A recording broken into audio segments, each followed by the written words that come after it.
So ನಮಸ್ಕಾರ. ಇನ್ನೇನು ಒಂದು 7 ಅವರ್ಸ್ಗೆ ಮ್ಯಾಚ್ ಶುರು ಆಗುತ್ತೆ RCB. So finals. ಸೊ ಮತ್ತೊಂದು ಸರಿ ಕಪ್ ಎತ್ತುವಂತಹ ಒಂದು ಸಂಭ್ರಮಾಚರಣೆ.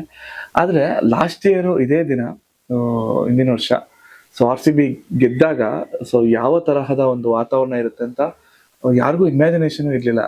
ಸೊ ಇತ್ತಾದರೂ ಸೊ ಅದನ್ನ ಎಲ್ಲ ಇಗ್ನೋರ್ ಮಾಡಿ ಓಕೆ ಸೆಲೆಬ್ರೇಷನ್ ಆಗುತ್ತೆ ಅಂತ ಅನ್ಕೊಂಡಿದ್ರು.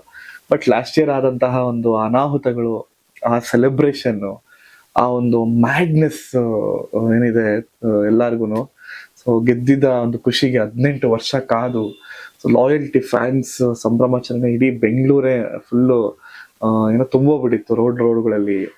ಬಟ್ ಈ ವರ್ಷ ಆ ತರದ ಒಂದು ಏನೋ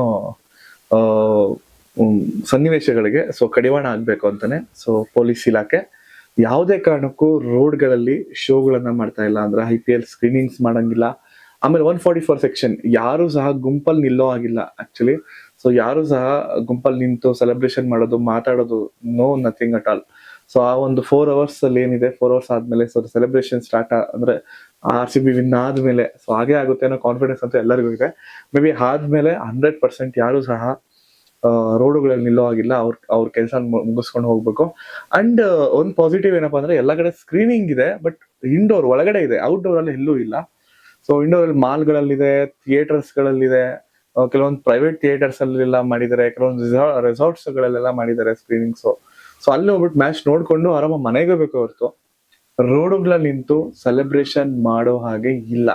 ಇದಂತೂ ನೀವು ತಿಳ್ಕೊಂಬಿಡಿ. ಸೊ ರೋಡಲ್ಲಿ ಕಿರ್ಚಾಡೋದು, ಕೂಗಾಡೋದು, ಬಸ್ಗಳು ನಿಲ್ಸೋದು, ಗಾಡಿ ನಿಲ್ಸು, ಈ ಸಲ ಕಪ್ ನಮ್ದೇ, ಈ ಸಲ ಅಂತ ಕಿರ್ಚಾಡೋದು ಸೊ ಏನು ಸಹ ಇರಲ್ಲ. ಸೊ ತುಂಬಾನೇ ಸ್ಟ್ರಿಕ್ಟ್ ಆರ್ಡರ್ ಆಗಿದೆ. ಸೊ ಪಾಸ್ ಮಾಡಿದ್ದಾರೆ ಆಲ್ರೆಡಿ. ಇವತ್ತು ಕಂಪ್ಲೀಟ್ ನೈಟ್ ತುಂಬಾನೇ ಸ್ಟ್ರಿಕ್ಟ್ ಇರುತ್ತೆ. ಸೊ ಅಂಡ್ ನಿಮ್ಗೇನ್ ಅನ್ಸುತ್ತೆ ಈ ತರ ಒಂದು ನಿರ್ಧಾರಕ್ಕೆ? ಸೊ ಸುಮತಿ ಇದೆಯಾ? ಸೊ ಖುಷಿ ಇದೆಯಾ? ಕಮೆಂಟ್ ಮಾಡಿ. ನಮಸ್ಕಾರ.